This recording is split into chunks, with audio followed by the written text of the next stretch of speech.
Olá pessoal, sejam bem-vindos.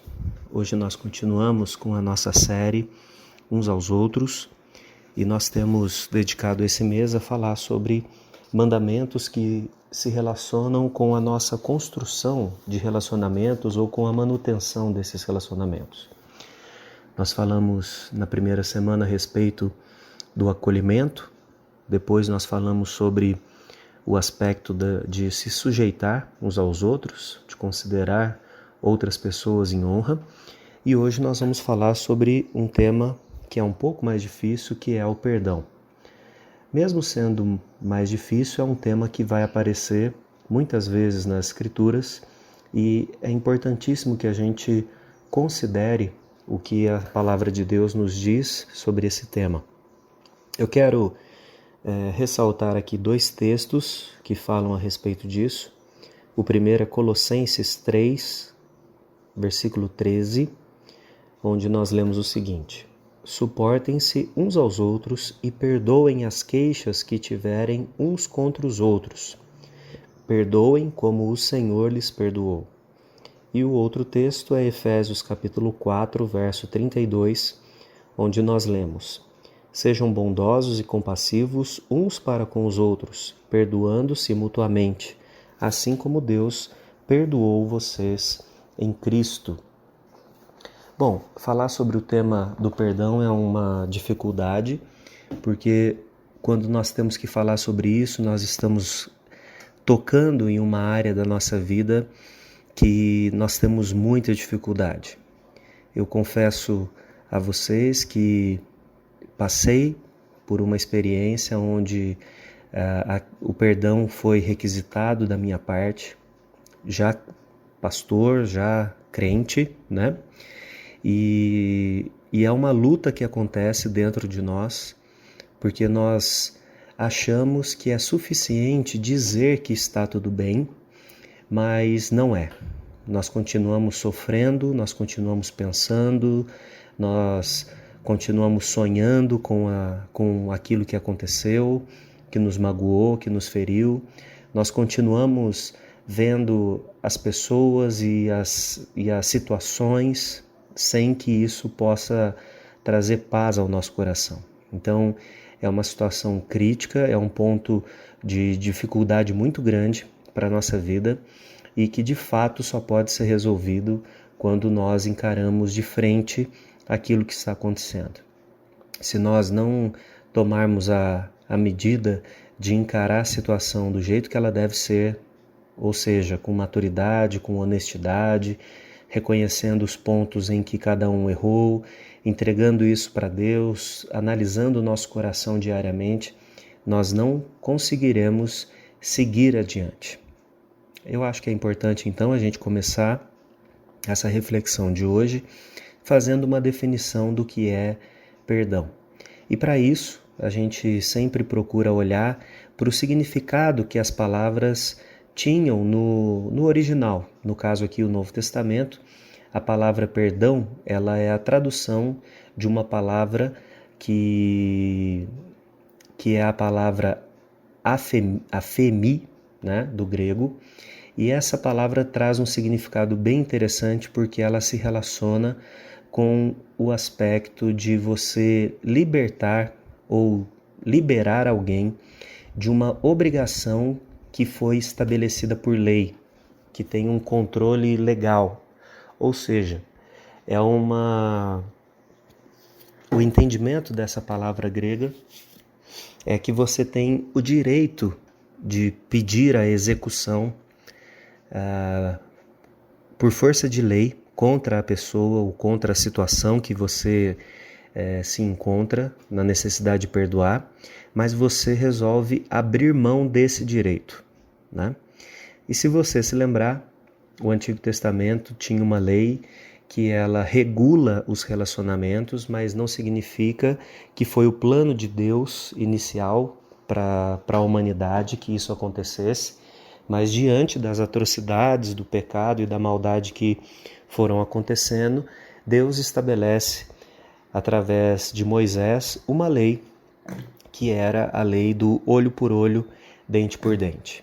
Então veja só, essa lei, ela não era uma lei a lei do olho por olho não era uma lei que tensionava mostrar a vontade de Deus para o nosso relacionamento para sempre, né? Mas ela era uma forma de controlar ou de delimitar o castigo, o juízo sobre uma pessoa e outra. É importante a gente dizer que o mandamento também não era cumprido pela vontade da pessoa, mas isso deveria ser apresentado aos magistrados, aos juízes, e eles é que estabeleciam o que significava o olho por olho, dente por dente. Não era uma compreensão que muitas vezes a gente tem de que a pessoa saía na rua, ela era ofendida e ali mesmo ela resolvia, bom, já que você me ofendeu, então eu estou te ofendendo também. Não era assim que funcionava. Essa pessoa deveria levar isso às autoridades, e as autoridades, através do poder constituído a elas, que fariam essa restituição do olho por olho, né? Fosse ela financeira, fosse ela de insulto, fosse ela de seja lá qual for. Então veja, no Antigo Testamento nós tínhamos um padrão que era para regular, para evitar que as pessoas excedessem na sua vingança, vamos colocar assim. O Novo Testamento, através da palavra do perdão que nós lemos aqui, ele fala que, mesmo tendo esse direito de exigir por lei que a pessoa fosse punida, que você abre mão desse direito, porque você entende que fazer isso é imitar aquele que é o seu mestre, que é Jesus. Então você tem até o direito de exigir que a pessoa se retrate, que a pessoa devolva o que ela pegou, que a pessoa sofra a punição física que ela causou em você ou a humilhação, mas você abre mão disso para que o testemunho cristão possa ser fortalecido. Então eu acredito que essa é a forma mais objetiva que a gente pode construir mentalmente do que significa perdão. Quando nós pedimos perdão para Deus dos nossos pecados, nós estamos pedindo para que Deus abra mão do seu direito de nos punir, de nos matar, porque a quebra da aliança, a quebra do mandamento impõe que nós devemos pagar isso com sangue. Então, quando nós pedimos perdão, nós pedimos que Deus abra mão do seu direito e nos ofereça a sua graça. Quando uma pessoa nos pede perdão, é mais ou menos isso que acontece também. Mas nós sabemos que em algumas situações a pessoa não pede perdão, mas o sentido do perdão continua valendo. Então, mesmo que alguém não me solicite que eu abra mão dos meus direitos de causar sofrimento a ela, se eu estou seguindo o caminho do discipulado, eu vou voluntariamente abrir mão do direito de punir, de exigir que a pessoa faça isso. E mais, talvez nessa avaliação que eu vou realizar na minha vida, eu posso até chegar à conclusão de que eu também tenho algo a ser perdoado pela outra pessoa, né? E aí nós vamos entrar numa área que é muito difícil de dar uma resposta geral, mas existe um mandamento bíblico que diz que nós devemos perdoar sempre. O perdão, então, é essa quitação de dívida que nós temos com relação a outra pessoa, ainda que pudéssemos exigir os nossos direitos, e nós entendemos que isso também foi feito da parte de Deus para conosco. Então, a primeira coisa nessa reflexão de hoje é entender que nós podemos, de acordo com o que a Bíblia diz e de acordo com a conversão que o próprio Santo Espírito fez no nosso coração, nós podemos oferecer a quitação de dívida para as outras pessoas.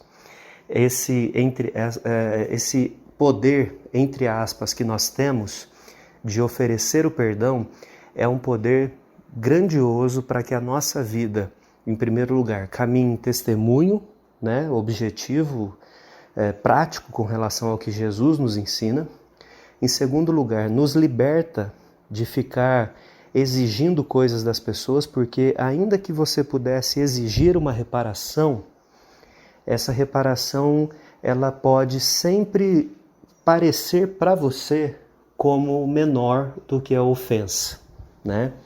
O prejuízo que você levou, você pode colocar ele tão alto que seja realmente impossível para que alguém repare isso. Mas se você abre mão desse poder de exigir essas coisas, está quitado, está resolvido. Você está liberto, não é só a outra pessoa. Você também passa a estar livre. E, num terceiro lugar, você também liberta a pessoa dessa pressão de ter que cumprir ou resolver aquilo que talvez seja impossível, né? Quando a gente fala sobre uma questão financeira, tudo bem, a pessoa pode fazer uma correção de juros naquilo que foi perdido. Mas quando nós falamos de prejuízo emocional, prejuízo espiritual, não tem como a gente mensurar, não tem como a gente avaliar o que significa ter perdido 1 ano de sono, por exemplo, pensando naquilo que aconteceu, nas discussões que aconteceram, por exemplo, né? E quando eu falo aqui, irmãos, eu falo de forma geral, não falo pensando em nenhuma situação específica, a não ser nas que eu mesmo passei, a não ser nas que eu mesmo já enfrentei e tenho aprendido o que significa perdoar e ser perdoado, né? Como eu comecei a mensagem fazendo menção disso, eu também passei por uma situação dessa recentemente, foi muito difícil para mim, mas hoje de fato eu me sinto como eu acabei de descrever para vocês, liberto, livre, né? E também sinto que libertei a outra pessoa e isso significa que ambos podemos caminhar testemunhando da graça de Jesus, porque se não fosse o próprio entendimento que o Santo Espírito traz ao nosso coração, nós não faríamos isso, jamais, né? Popularmente as pessoas dizem que perdão é divino, né? Mas nesse sentido nós todos somos cópia do divino, estamos copiando Jesus Cristo e Ele nos ensina que perdoar é essencial para o nosso crescimento e amadurecimento. Então, tendo em mente essa primeira questão, irmãos, da definição do que é o pecado, a gente pode dizer que o pecado não é algo que necessariamente nós vamos nos esquecer, mas é algo que não vai nos causar dor, não vai nos causar incômodo, né? Foi uma ferida que já cicatrizou e a ferida, a cicatriz, a gente pode até lembrar do que aconteceu, mas isso não nos causa mais dor. Na verdade, olhar para essa cicatriz nos traz a certeza de que Deus cuida de nós em todas as situações, que Ele é misericordioso e gracioso. E, em certo sentido, nós transformamos aquela situação, né? Nós ressignificamos aquela situação que era uma situação de dor para uma situação que nos traz alegria, que nos traz esperança, porque nós estamos experimentando isso da parte de Deus. Agora eu queria falar sobre 2 consequências que a falta de perdão traz para a nossa vida. E eu queria que você considerasse essas coisas em oração. Eu tenho feito isso e acredito que é um caminho importante para que a gente avalie a nossa vida. O primeiro deles é que a falta de perdão nos traz um prejuízo espiritual. Jesus, em Mateus 6, ele nos ensina a respeito da oração, como nós devemos orar. E lá ele diz que nós devemos orar a Deus pedindo perdão pelos nossos pecados, confessando, os nossos pecados e pedindo que Ele nos perdoe na mesma medida que nós perdoamos aqueles que nos ofendem. Talvez você já tenha ouvido várias explicações do que significa isso. O que eu quero trazer para você hoje é uma reflexão a respeito de um efeito objetivo, concreto, de que a falta de perdão com relação às outras pessoas nos causa com relação a Deus. A nossa vida ela se torna rasa, a nossa vida espiritual ela se torna superficial. Porque, irmãos e irmãs, quando nós começamos a orar, quando nós começamos a adorar a Deus, reconhecer quem Ele é, reconhecer as coisas boas que Ele traz para a nossa vida, pedir para que Ele faça determinadas coisas em nós, eu diria que é impossível que a gente termine essa oração sem que a gente peça perdão, sem que a gente reconheça que Deus é tão bom que isso mostra que nós não somos bons, que nós temos os nossos pecados, né? É mais ou menos o que acontece com Isaías quando ele encontra com Deus. Ele tem aquela visão do trono. Ele imediatamente reconhece a si como pecador. Então, quando nós estamos de fato adorando a Deus, e isso nós fazemos também através da oração, é impossível que a gente peça, que não tenha esse sentimento de pedir perdão, né? Essa necessidade de pedir perdão. Só que você está magoado com alguém, você está brigado com alguém. E você não consegue tocar nesse assunto. Se você não toca nesse assunto, você está determinando para Deus algumas áreas da sua vida que Ele pode atuar e outras não. Então, você determinou que o alimento, o trabalho, a saúde, Deus pode te ajudar, mas essa parte do perdão, não. O que eu quero dizer que a nossa vida se torna superficial? Exatamente nesse ponto. Quando nós temos um assunto que não pode ser tratado com Deus e que muitas vezes nós resistimos em tratar com Ele, nós estamos falando sobre uma área da nossa vida que nós, entre aspas, estamos bloqueando a ação de Deus. Isso faz com que eu e você e qualquer pessoa da humanidade que não confesse os seus pecados ou que não busque a solução, né, de satisfação de pecados com outras pessoas, a nossa vida vai se tornar assim, né? Nós vamos falar sobre alguns temas, mas não sobre todos eles, e a nossa angústia vai sempre voltar, e aí nós não vamos falar sobre isso com Deus, ou então nós vamos fazer uma oração muito superficial a respeito desse assunto, né? Dizendo que talvez até pedindo para que Deus abençoe a pessoa, mas esse não é o desejo real do nosso coração, porque aquilo ainda nos magoa, nos traz desconforto, né? Então, a primeira consequência prejudicial que nós temos quando nós não perdoamos uns aos outros é que a nossa vida espiritual se torna rasa. Quando a nossa vida espiritual se torna rasa, uma consequência é um esfriamento espiritual. Outra consequência é que nós começamos a deixar de ler a Bíblia. Porque toda vez que eu leio na Bíblia que alguém foi perdoado, ou que alguém perdoou, ou que alguém perseguiu, ou que Deus perdoou, eu sou confrontado com aquilo que está acontecendo na minha vida. Então eu vou reduzindo a minha leitura bíblica. Provavelmente eu deixo de ler livros cristãos que podem me auxiliar no crescimento espiritual.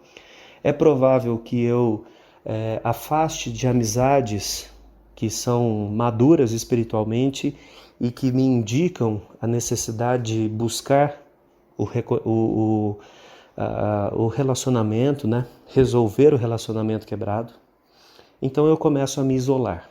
E esse isolamento espiritual é um prato cheio para que a gente seja abocanhado, né, pela incredulidade, pela falta de fé, pela falta de perspectiva, de esperança. E muitas vezes as pessoas chegam a cair da fé, como a gente costuma dizer, exatamente por causa de um relacionamento que não foi perdoado, que não foi tratado.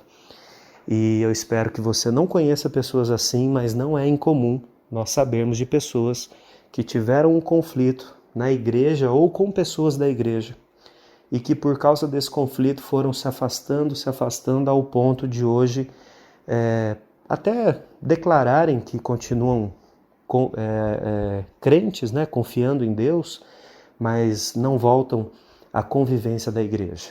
E a gente sabe que isso é prejudicial, isso é danoso para a vida da pessoa, do testemunho cristão, na onde essa igreja está, e para as pessoas que ficam, também é danoso, porque todas as vezes que se lembra daquele indivíduo, sabe que uma questão ainda não foi resolvida.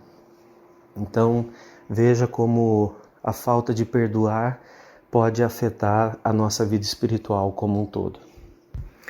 Por fim, eu quero falar sobre uma outra consequência que nós temos de não perdoar uns aos outros, baseado num texto, numa parábola que Jesus conta em Mateus 18, quando ele está respondendo o apóstolo Pedro da pergunta de quantas vezes devemos perdoar. E aí ele responde 70 vezes 7. Ele não está dizendo que é 490 vezes, o que ele está dizendo é que é sem contas, sem fazer esse tipo mesquinho de análise, mas nós devemos ser generosos em perdoar. E ele conta a história de um homem que devia para o rei. O rei exige que o pagamento seja feito, ele não pode, ele acaba sendo vendido, ele e a sua família, como escravos. Antes disso, ele pede que o rei tenha misericórdia e o rei se compadece. Ou seja, o rei tinha o poder de lei, para poder exigir que aquela ofensa fosse apagada, mas ele perdoa, ele abre mão. O prejuízo ficou com o rei, não é isso? O texto diz que o homem fica feliz, mas saindo dali, e o texto é uma caricatura, nesse sentido, imediatamente saindo dali ele encontra alguém que o deve, bem menos, uma coisa irrisória perto da sua dívida com o rei. Mas ele não é compassivo, não é misericordioso, manda que seja preso. O rei fica sabendo disso, volta atrás na sua palavra e manda que ele e a sua família sejam presos até que eles pudessem pagar toda a dívida. Pelo que a forma como Jesus conta essa parábola, isso significava que nunca eles poderiam pagar a dívida. O que me chama a atenção é que nesse momento que o rei manda que esse homem seja preso, ele diz para que ele seja atormentado. E isso fica para mim como uma consequência da falta de perdão, de uns aos outros. Irmãos, eu vou tocar num tema que é um tema um pouco delicado, mas eu acho que é importante que a gente fale sobre isso, até para eu me colocar à sua disposição para que a gente converse se você tiver alguma situação dessa na sua vida.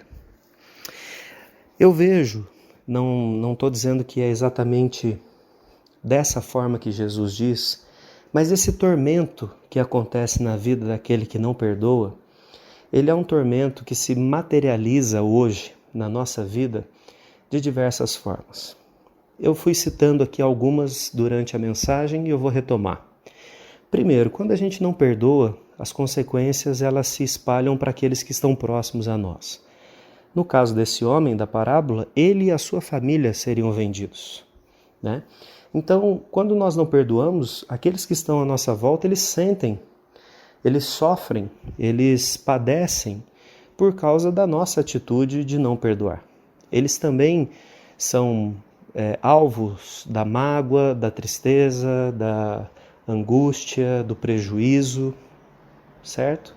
Como igreja, todos nós somos prejudicados quando não há perdão. Então essa é uma primeira coisa que a gente precisa pensar. Uma segunda coisa é que a pessoa que não perdoa, ela fica de fato atormentada, porque esse assunto ele volta em todas as questões. Você sai na rua e vê uma pessoa parecida com aquela que te ofendeu. Você começa a conversar na fila do banco sobre um assunto e de repente alguém está falando algo que te lembra a ofensa que você recebeu. Você liga a televisão, vai assistir um filme e o tema daquele filme acaba tocando na sua vida. Isso não é uma questão mística de que existe uma espécie de cooperação para ficar te atormentando. Não é isso. É porque como a gente está com aquele problema, isso sempre vai aparecer para nós. É um incômodo constante. E esse incômodo constante tira o nosso sono, nos causa insônia, nos causa dor de cabeça, nos causa dor no estômago.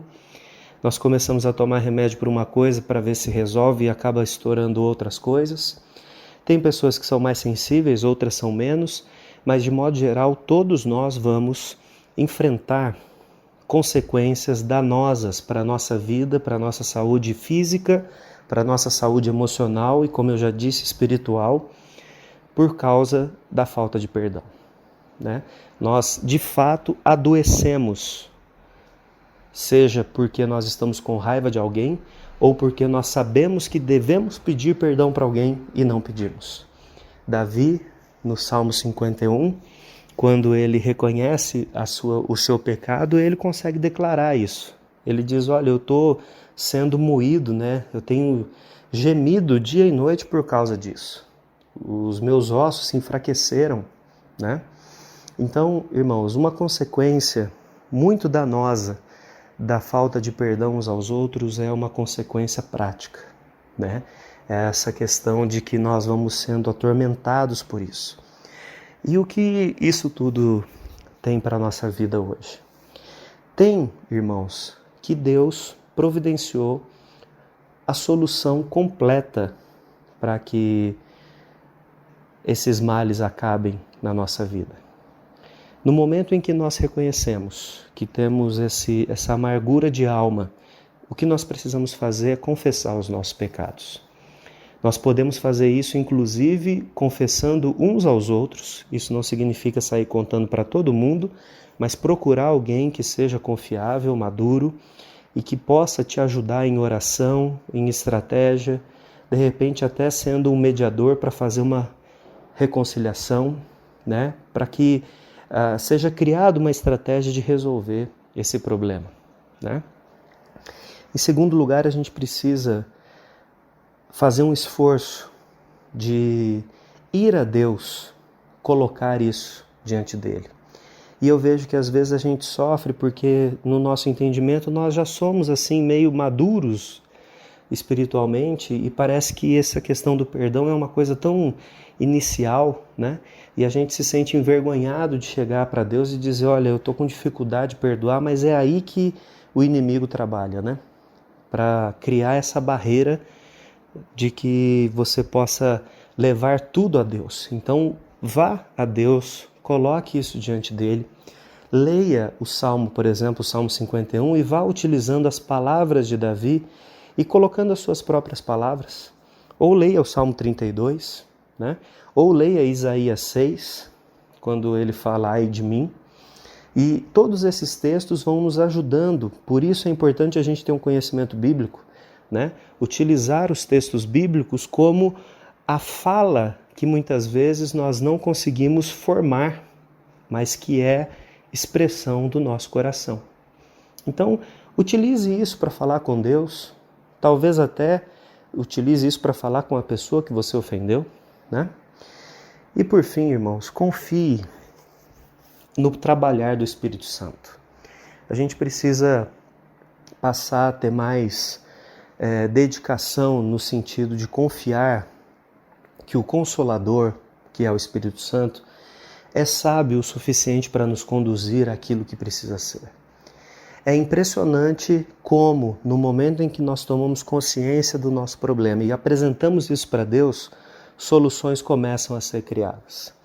A pessoa que te ofendeu, você encontra na rua, ela também vem reconhecer os seus erros, aquilo que parecia impossível de ser resolvido começa a ter um desenho de solução, e aí, como nós estamos dispostos e disponíveis nas mãos de Deus, isso vai sendo construído, e o final de tudo isso, irmãos, é a glória de Deus, porque nenhum de nós termina um processo de mágoa, de dor, de falta de perdão, olhando para si e dizendo, nossa, eu realmente sou maravilhoso, eu perdoei.